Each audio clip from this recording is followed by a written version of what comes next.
அண்மைச் செய்தி.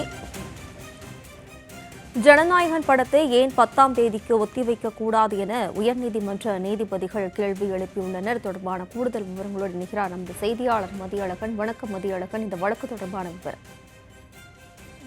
படத்திற்கு தணிக்கை சான்றிதழ் வழங்க உத்தரவிடக் கோரி கேவிஎன் புரொடக்ஷன்ஸ் நிறுவனம் தாக்கல் செய்த மனு நீதிபதி பி.டி. ஆஷா முன்பு விசாரணை நடைபெற்றது. அப்பொழுது இரு தரப்பிலும் வாதங்கள் முன்வைக்கப்பட்ட நிலையில் இந்த படத்தை 9ஆம் தேதி வெளியிட உள்ளதாகவும், எனவே அதற்குள்ளாக சான்றிதழ் வழங்க உத்தரவிட வேண்டும் என்ற ஒரு கோரிக்கையானது பட தயாரிப்பு நிறுவனம் சார்பில் முன்வைக்கப்பட்டது. அப்பொழுது நீதிபதி நகைச்சுவையாக ஒரு கேள்வி எழுப்பினார்.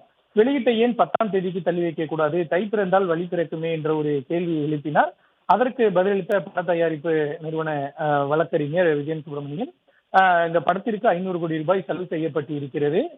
படத்தை தணிக்கை குழு மட்டுமே பார்த்திருக்கிறது. இந்த நிலையில் யாருமே வெளிநபர்கள் பார்க்காத நிலையில் இது போன்ற ஒரு புகார் அளிக்கப்பட்டதன் காரணமாக படத்திற்கு சான்றிதழ் வழங்கப்படவில்லை. 500 கோடி ரூபாய் முதலீடு செய்திருக்கக்கூடிய நிலையில் தங்களுக்கு இழப்பு ஏற்படும் என்பதால் தான் 9ஆம் தேதி படத்தை வெளியிடுவதற்கு தணிக்கை சான்றிதழ் வழங்க உத்தரவிட வேண்டும் என்ற ஒரு கோரிக்கையை வைப்பதாக பட தயாரிப்பு நிறுவனம் சார்பில் தெரிவிக்கப்பட்டது.